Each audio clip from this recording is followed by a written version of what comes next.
Welcome back to a brand new episode of Lead by Design. I am your host, Elle Edwards, founder of UIA and the Blue House.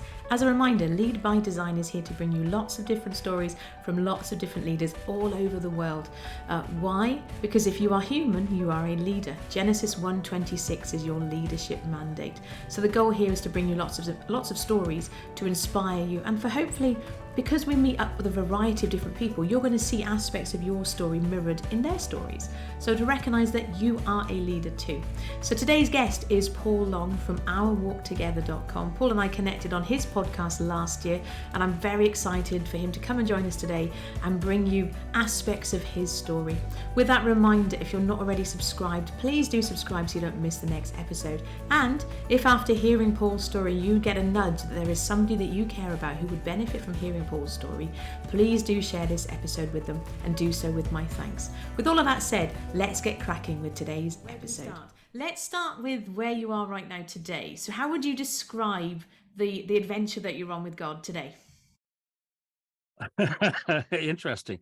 It is, how would I describe it? I would describe it as sometimes confusing, sometimes challenging, and sometimes amazingly joyful.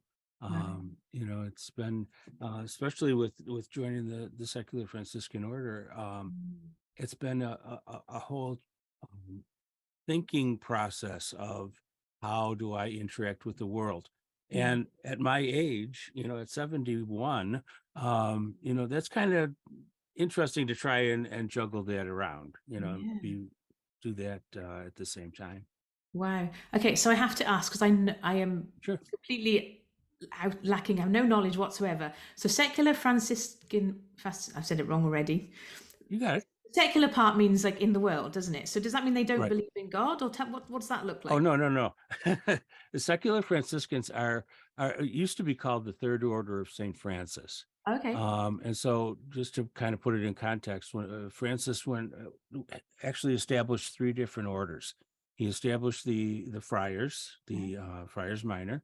He also established the Poor Clares, which was the order that St. Clare was basically began.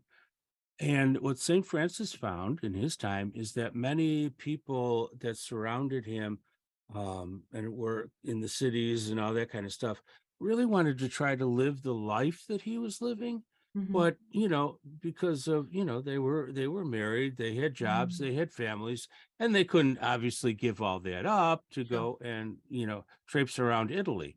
Right. And so Francis, seeing that need, which was very interesting, seeing that need, he established and wrote an actual rule for those people, which actually eventually became, approved by the Vatican, approved by the Pope, as part of the Franciscan Order. So Wow. we are that lay part Oh, of it. okay. Well, I'm glad I We don't asked because yeah, we don't live in a community. We don't, run around wearing, strange robes or anything. We're not unless in you our want to. families, you know, we're in our families doing our jobs and, at the same time trying to live Wow. Franciscan ministry. Oh, amazing. And so St. Francis, that's St. Francis of Assisi. Right. Right. Gotcha. I was just checking because he's the only St. Francis I know. And there's a quote attributed to him, isn't it? Preach the gospel, use words if you must. I don't know if he Right. actually said that, but Right. that's what I've been told he said. But I thought it was just so It is. beautiful. Yeah, that's him. Yeah. Oh, brilliant. So he is the same man. Oh, that's good. Wow. So would you describe yourself as you're a monk then? No, no, Okay. I don't think I'd say it that way. It's just, um, how do I want to say it? Uh, Because I've never it's met a monk before. If you were a monk, you see, I just thought it was really cool. Well, not knowing. well, no, the general definition of monk is that they live in a monastery. Sure. Yeah. They're celibate. They're living Gotcha. in Yeah. Yeah. community like that. So I wouldn't call it a monk. No. I would call it people striving to live a certain lifestyle. So Beautiful. we have a rule, an Yeah. actual rule of life that we Oh, follow, wonderful. which gives us direction and all that. So that's how we are. We're So just here. is it just because obviously traditional monks, or I say traditional monks, whatever we're going to word for that, like the ones who live in monasteries, are only Mhm. men. So is this just for men, or can No, women be part as well? men and women. Oh, In fact, wonderful. most of the one of the things I like about it is one of the few places in the Catholic Church where I would say the majority of leadership positions are held by women, Oh, wow. which is really kind of nice to see, Yeah, And we're all definitely. just, it's men and women, all different walks of life, all different ages, and it's great. I love it. That's so good. And this is why I love these conversations. I had no idea how forward thinking of St. Francis to recognize that people wanted to live that lifestyle, but were not being called to, like you say, be Right. celibate and be completely set apart. And actually, you could argue, I know you're retired, but you still do life with other human beings. Like the people that you have potentially have the opportunity to interact with people that a monk set apart wouldn't have an opportunity to interact Right. with. So Yeah. that's beautiful. Wow, I love it. So, because you told us before we started Ah, recording for the podcast that this is a relatively new thing. It's in the last right. year that you've joined. Yes, yeah, it's just So been what just about what? a year. And what will happen now, I'm a formal member of the order, Uh-huh. but I'm still in what they call formation, Right. which is if you looked at it as the traditional order, Mm, the place I'm at now would be essentially being a novice, gotcha. in a traditional order. And Wow. probably in November, December, Hmm. I will become professed, which is when you profess a lifelong uh, promise, like a vow, Yeah. to live the Franciscan life. Wow, wonderful. Oh, that's so, I just love it. Sorry, my mind is like, wow, that's amazing. Where do we go with this next? This is so much. It's brilliant. So I guess I want to ask the question. So obviously the answer is going to be God, but give us a bigger answer than that. What nudges did you get from God that this was the next step for you, where you were at? Ah, that's an interesting story. Good. I love interesting stories. I I had grown up in a Franciscan environment, when I was little, Right. in elementary school. I was taught by the Franciscan sisters, um, and the parish actually that I belonged to was St. Francis of Assisi, and I had always kind of had that special place for St. Francis. And then when I entered the seminary and I knew that eventually after college that it was not going to be the way I should go, the first thought that came to me was joining the Franciscans. Um, God sort of put my wife in my life, and that took care of that. Uh, so I did that. So it kind of kept on. It was always in the background of my life. I've always had a huge devotion to St. Francis and the things that he said and did. Um, and then one day, this is the strange part of my story. Then one day I was in, of all places, Baltimore, Maryland, which is just outside of Washington, D.C., which is the capital of the country. Um, I was in Baltimore, Maryland, and walking down the street, um, I saw obviously, like most cities, there's many street people in Baltimore. Walking down the street, I saw this one particular gentleman, and I don't know why, or what this was. And suddenly, so many times we just walk past these folks, and say, "Get out of my way" or whatever. But suddenly it dawned on me that this was a real person, and that I could look at him and see that he was an actual human being, which we don't do very often. So anyway, so that set me kind of on a journey because I knew I needed to do something with that, Mm, what I call a revelation, that mm, God had given me. And so I went back and did a lot of research again, and found the secular Franciscans, which until probably 4 or 5 years ago I knew about, but mm. I had never, really explored anything. Yeah. And so that's where God kind of led me in a strange way, in a roundabout way, but he got me here. Wow, yeah. Oh, that's beautiful. And it's funny, isn't it? Because you'd think like the logical, I just love God meeting us where we're at and the funny way things happen. Hmm. Because you'd think logically, because you'd grown up in that environment and you were kind of aware of it, that you'd think that well, that would be like a natural step. But actually, it took this shift and this seeing somebody in a new way for Right. you to be able to go, oh, okay, wow, I love Yeah. it. That's so good. So you shared with us that you grew up in that environment. So what did that look like? So did obviously, your parents couldn't have been monks, I'm guessing, because No, no, no, no, no. okay. They weren't. Just we're all just normal Catholics. The Isn't that like an what? oxymoron? No, I'm just teasing. Yeah.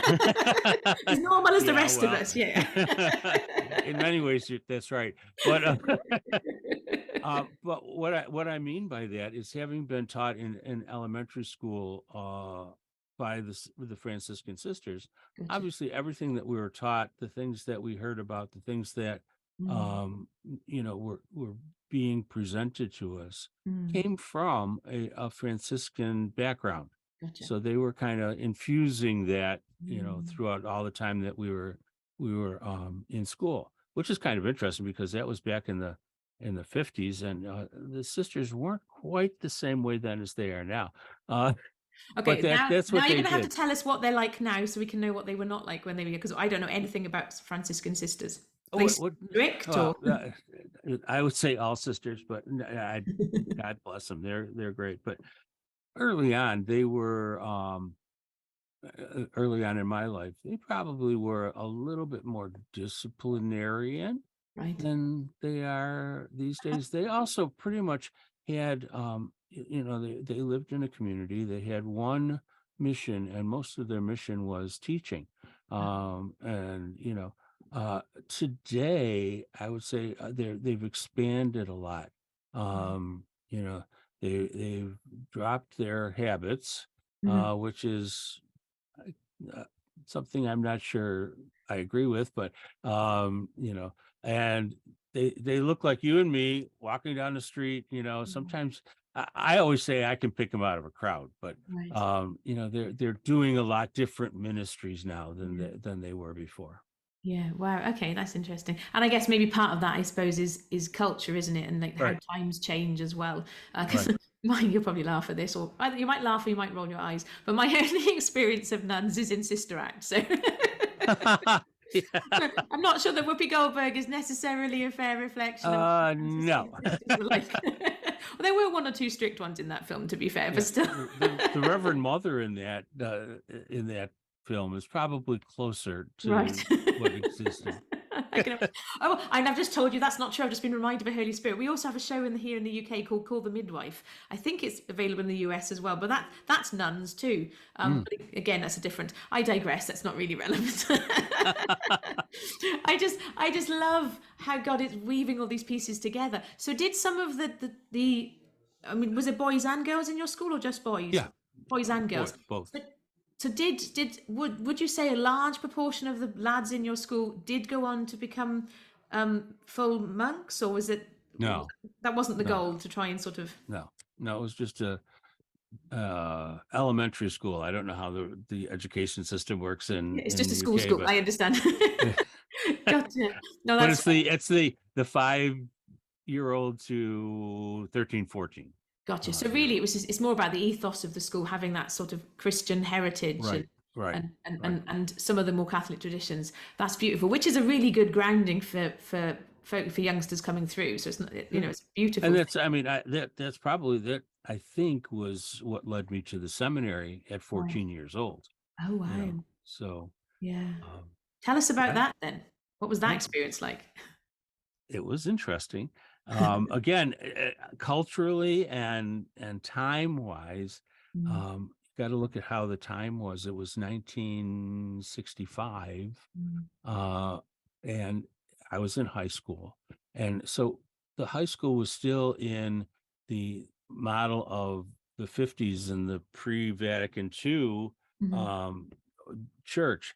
Everything changed while I was in high school. Oh, So, wow. all the innovations, all the changes in liturgy and all that kind of stuff happened while I was in high school. Right. Uh, I mean, the high school itself was rather strict in terms of what we did. I think the first time I ever went on a date was after college Oh, wow. because we just didn't date. Wow. And so it was a good experience. It's an experience I look back on now, and I have some very, very good friends that I made during those years. So I Mm. was in the seminary from, all the way through high school and all the way through college. If I had stayed in the seminary, it would have been about 3.5 years before I had been ordained a priest when I decided that's not where God's leading me. Oh, wow. And did you find that, because obviously you've grown up in that environment, and so I'm not saying there would necessarily be pressure, but that's all you've known. And then you already Mhm. mentioned your wonderful wife, and obviously she came into your life and you fell in love and all the rest of it. And I imagine the easy answers, well, I was in love, it was easy. But was there any challenges trying to navigate through, what you'd grown up in and actually realizing, no, no, I'm going to leave this, I'm going to marry my wife and follow a different path? Um, Actually, I didn't think in terms of marriage or anything when I left the seminary. That was beyond anything I was thinking Oh, of at okay. that time. Yeah. Um, my wife and I actually had known each other for a long time. Oh. We both had worked as we began as 16-year-olds working in the children's camp here in the diocese, which Mhm. eventually I ended up running. But she was on staff there. She worked there, and I worked there, so we knew each other for a Oh. long time. And it was only after I left the seminary that it kind of became Ah, more than just knowing yeah. each other. Gotcha. Oh, I understand. So it wasn't that kind of conflict. Wow, that's wonderful. And so, what did your parents did they mind you not leaving seminary? What path had they seen for you, and how did you navigate that? Um, I think it's kind of interesting. Again, my mother has passed, but I think in one sense, my mother never ever forgave me for leaving. Mm. She just was, I think she really had the notion of my son, the priest, Yeah.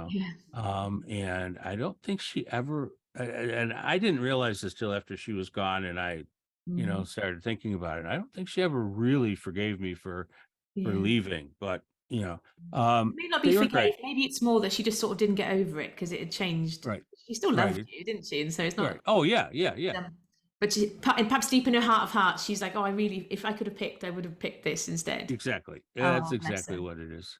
Yeah. But I mean, my parents were always supportive no matter what, was Yeah. going on. Wow. So it was fun. It's beautiful. I love it. So if you could go back in time, knowing what you know now, which I love asking this question to our slightly older guests in particular, because you've just journeyed so much and you've had so many life How experiences. political of you to say politically correct, I slightly older. Well, no, I'm a member of a choir where the average age is about 80, and so therefore I'm surrounded by lots of, I mean, people far older than yourself, and there's this so wonderful. One of my best friends she turned 81 2 weeks ago. Anyway, I digress. We made her two cakes, incidentally. It's a really sweet story, which I didn't know I was going to tell you, but I'm going to tell you this is really random, but I love sweet, funny, random stories. She told me the week before, so we meet on a Thursday for choir, and we take it in turns to bring milk and biscuits or cake, and it was her turn to bring biscuits the week after, and she told me it was her birthday. I said, "When is your birthday?" She said, "Next week." I said, "Well, next Thursday." And she said, "Yes." I said, "Well, don't bring biscuits. I'll make you a cake." "Oh, I didn't get to celebrate my birthday last year in choir because of lockdown." "Well, really," I said, "you need two cakes." And she laughed. I came home, said to my husband, "I'm making cake for Heather. It needs to be big enough for all of us. I'm going to make two cakes." So I rocked up there the next week with two cakes. And she said, you should have seen her face. It was just the best. One of those silly random things that you do. It was just great fun. But I digress. What I was going to ask you is if you could go back in time and speak to your younger self. Let's say your younger self, who's maybe you could pick what age you like, really. Let's assume that your younger self would listen to you, because I know my younger self would probably tell myself to go away and stop interfering. But let's assume your younger self was much kinder than my younger self. What would you tell your younger self? If I knew what I know today, Mm, I would tell my younger self not to not to worry so much. mm, Um, I would tell him to trust more, yeah. and trust in the path that's being followed, Mm, that you're being led on. I think I would tell him to be happier oh, also. Not that I ever was sad, but to celebrate more yeah. than probably what I did. So did you used to put a lot of pressure on yourself to try and get? Because this is certainly Yes. something. Yeah. to get the right path in terms, like, because remember that old saying, the best place to live is or the safest place to live is slap bang in the center of God's will. And I remember going, okay, like almost being afraid to move when I was younger Hmm. because I didn't want to step outside of the center of God's will, which is an awful lot of pressure to put on yourself. And actually, I'm thinking God's will is slightly more fluid than that. It's like, Exactly. is it fair to say that was kind of where you were as a younger man? Yeah, I would think so, because you think where, as a obviously knowing everything in the world at 14 years old, Of course. I think that 14-year-old pretty much was convinced that, this is where God was leading, this is where you're supposed to Mm, go, this is what's going to happen. yeah. And not realizing, like you say, as I realize now, the fluidity of Mm, God leading us and how God leads us to so many different paths yeah. that, you know, we kind of have a choice. Do I follow it? Do I not? Yeah. It becomes very confusing and very hard. But Mm, you know, the fluidity of God's leading of us is so amazing. Um, mm. if you only open yourself to it. Yeah. Okay, I want to explore that more because that's beautiful. Describe that to us. Like, what's that looked like for you as you've unpacked it more, and journeyed that path? I because as I said earlier, my life has had many different phases to it and different Mm, things that I've done. And, you know, before I started running the children's camp, I was already a nurse at that time. right. So I left nursing to take a relatively low paying job, Mm, as running the camp. Anyways, my point of all of it is that I, looking back, I can say, "Oh, you're doing this today because of this piece. You're doing mm, this today because of that piece." And it's come together. Unfortunately, I really unfortunately believe that it doesn't happen until we're a little bit older. mm, How's that? Is when it begins to make sense. Oh, that's why God had me do that. Oh, mm. that's why I went that way. Um, Oh, that's beautiful. and it going through it, I think you don't realize that. We really don't. Yeah. And that's not a bad thing, as long as Mm, we're following where we should be going. But definitely. then we get to this point of my life, and I say, "Oh, that's why," you know, Mm. and continue on from there. Oh, that's so good. Yeah, because I've definitely had parts of my life where, I mean, quite transparently, although I prayed the prayer when I was 12, and I apologize to anybody listening who's heard these bits of my stories before, but I prayed the prayer when I was 12 and I was sort of loved into heaven in my 20s. It wasn't really until like the end of 2019 where I actually asked God my first direct question. And so that's quite a big time between praying the prayer and getting to there. And so there were times in my life where, like the house that we live in, the VA business I set up, the books that I published as a fiction author, I didn't do any of those with God directly. However, Right. I thought that God, there's a conversation he and I had last year or the year before, where I thought that he was kind of like making up for my missteps. He's like, no, no, no, it all fits together. And so, like, he went back and showed me how. So, for example, in the Blue House, we have the Rainbow Room where we help people write, publish books. I wouldn't be able to do that if I hadn't done the fiction stuff. Right. There's so many bits that I were looking at as like missteps. And he's like, well, I didn't go anywhere. Just because you weren't consciously doing it with me, where do you think I was? And Right. so I love that, what you just shared. And it's that reminder for anybody listening who thinks that there are missteps or mishaps. Actually, I would encourage you to go back to God and ask him to show you how he's redeeming those pieces or how those pieces fit in together. Because you're right, it does take the benefit of time. And at the same time, if we ask the right questions, we maybe don't have to wait. We can, Right. we can see some of those pieces. I mean, we might ask him, he might say, well, I'll tell you later. And that's That's his okay. prerogative to do that. But I just think that's so beautiful. Like, And sometimes, not to interrupt you, but sometimes no, we also not only need to ask, but the one thing that I have found for myself, anyways, is we need to listen, yes. and we tend not to do that. And our prayer life, I should say but my prayer life for a long time was words until Mm, again, I think I may have shared this story with you before, Al, but until one time I was praying and doing my prayers and talking, talking, talking. mm, And as I'm going through all this, I kind of heard this, is it my turn yet? Ooh, And, that for me says, okay, it's time to listen. yes. And we all say God doesn't speak to us, but he does Oh, if absolutely. we take the time to listen. But we got to make ourselves quiet, listen, and go from there. But Yeah. that's what we miss. It's so, so true. And I think a part of it is, yes, we need to be quiet and we need to listen. We also need to expect him to speak. And that for Right. me, I used to think like I'd had it, and probably again, you and I've had conversations like this before. So I've Right. probably told this before, but I'm going to say again because the listeners don't know necessarily, like they weren't privy to our conversation unless they listened to it. They should have gone and listened to your podcast. They should have But listened to the podcast. definitely, and there will be links in the show notes for that. But incidentally, but no, I remember, as a Christian, having experiences where I'd read the Bible and like bits would leap off the page at me in a way they hadn't done. Holy Spirit was Right. illuminating things, or I'd have this unction inside myself, but I never. But it was these random, sporadic things. I never expected to hear from God directly. I thought maybe like ultra holy people, or hopefully your local pastor, was the person that would hear from God. And that's not true. Yes, Mm-mm. there are prophets, absolutely, but we're all, Paul says everybody can prophesy. We can all hear from God. And so that's one of the things that we're doing at UEA is actually, do you know what? You can, if you love Jesus, you've got Holy Spirit inside of you, you can hear from God. Mhm. And so that expecting him to speak, but then absolutely stopping talking so that we can hear him is so important. Right. Right. And I don't know, I'm here speaking to this if you will, but like those times when he doesn't necessarily say what you expect him to say. No. No. Yeah, and sometimes I find, not only does he not say things that you expect him to say, but sometimes it's okay, you're going the wrong way, you need to turn around and go back. It's Mm, that you get those kinds of times too. And, you know, again, just to go back to what you were talking about of listening.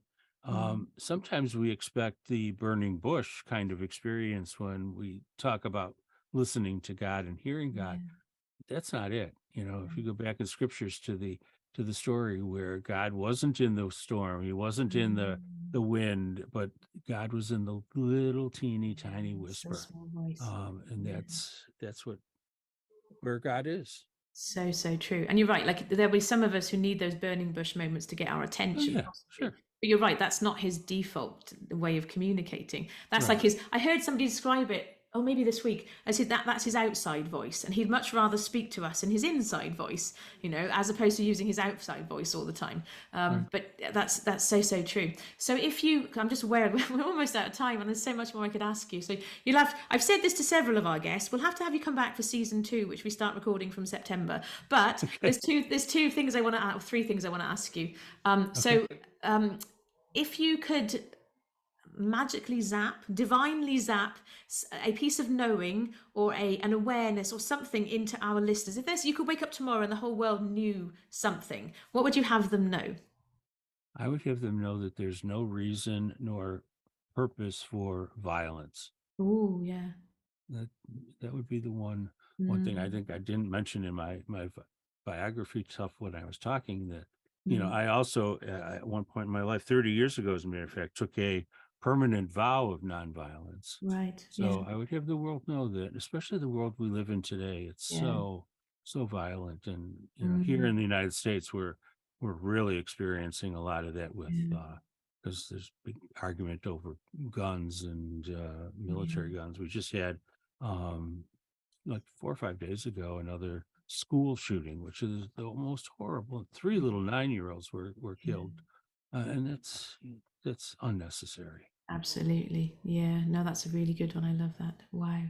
Yeah. There's no, even though I'm obviously not in the US, I'm in the UK, but every time I'm like, oh, again, really? Right. I know That's it's a complicated conversation. It's a complicated topic. I understand it causes it's a hot topic, which we're not going to try and cover here. yeah. It is a hot topic, but Yeah, it's yeah, absolutely. So is there something, this is not one of the three questions I wanted to ask you. It's one that's okay. popped in my head, so I'm going to just follow the nudge. Is there something that you think like yourself as the what's it, regular member of what do you call it?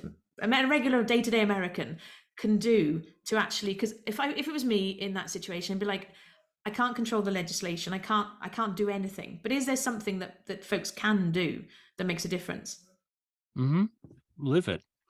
Okay. Live in a nonviolent way. That's, Yeah. it's, we always think of the big things and we think Mm, of war and all that kind of stuff. But, you know, what happened when the person cut you off as you were driving? mm, What was your reaction to that? How do you react when you see things yeah. that are violent? How do you live in a Mm, non-violent way? mm, It's not easy, no, but you can do it. You yeah. can live non-violently, but you got to think. You Mm, got to think. What is the purpose yeah. of what I'm feeling? Does that make any difference? Mm, Yes, it does. Eventually, mm, it's sort of like the single candle thing. yeah. Light one candle, lights another candle, lights another candle. Mm. And we may not see the result of it, but that's not our problem, anyways. It's God's problem. Absolutely, let go of the outcome. That's beautiful. I love that. Wow, that's so, so good. Okay, so the second question of the three I was going to ask you is an easy one. We mentioned your podcast already, and there'll be links to in the show notes to your podcast. But is there anywhere else that you would like folks to follow you, connect with you? Do you enjoy doing social media, for example, or not? I don't do a lot. I have a Facebook account, which is I could tell you how often I go to it. It's just the same name as Our Walk Together. Perfect. Um, and but yet I don't do a lot of uh, talking and chatting back and forth. The Mm. best thing to do for people to do is go to the website, my website, ourwalktogether.com, which I'm sure you'll have in the notes. And from there is not only all the podcasts that I have done, but also there is the last page of it is a contact page where you can just, send an email. I love to get them. And when Oh, I get them, I always respond. It's not like you're going to mm, go into a garbage pail someplace. yeah. Oh, I always respond. So that is initially the best way. If anybody wants to talk about anything, I'm glad to talk. brilliant. Uh, but I don't use Twitter, No, for many reasons, I but did have a Twitter account, but mine's long gone. I don't have yeah. Twitter at all anymore. Twitter I find useful if I want. So, for example, this morning my website was down, so I went onto Twitter to find because you can access some parts of it without an account to find out if other people were complaining with whether their websites were down if they were with the same hosting company. Turns out it wasn't. WordPress broke my site, but it's fixed now. That's an Mm. aside. So, so it sounds like yeah. So, folks, go to Paul's website and send him a message and tell him what action you're going to take as a result of hearing his story today, because he'd like to hear all about it. And you can also put a comment underneath where you're enjoying this episode too, because I'd like to hear about it as well. But in the meantime, this has been fabulous. I've loved all of this, the pieces that you've shared, and I'm excited for the way that people can take what we've explored and move it forward. Would you do us the honour, as we finish out, of releasing a prayer over our audience, please, Paul? Sure. Um, Being a Franciscan, I think I'll just end with the blessing of St. Francis Beautiful. and say to all of those listening, my prayer would be, may the Lord bless you and keep you. May the Lord let his face shine on you and be gracious to you. May the Lord give you peace. Amen. Thank you again for joining us for today's episode. I do hope it's been a real blessing and encouragement to you. Don't forget to connect with Paul. Go to ourwalktogether.com. You'll find links in the show notes where you can do that. And if you're ready to take your walk with God, to step into his adventure that he has for you, to journey towards everything that God is calling to, don't forget, you have an invitation to come and join us inside the Blue House. If you don't already have a community, it's your safe space online where you can walk out what it means for you to be Youier. What's Youier? It's you, the leader you were created to be, in intentional, expectant relationship with him. Youier.com/join is where you can find out more and join us. I'll be back very soon with the very next episode. In the meantime, thank you again for joining us. I look forward to catching up with you soon. Take care. Bye-bye.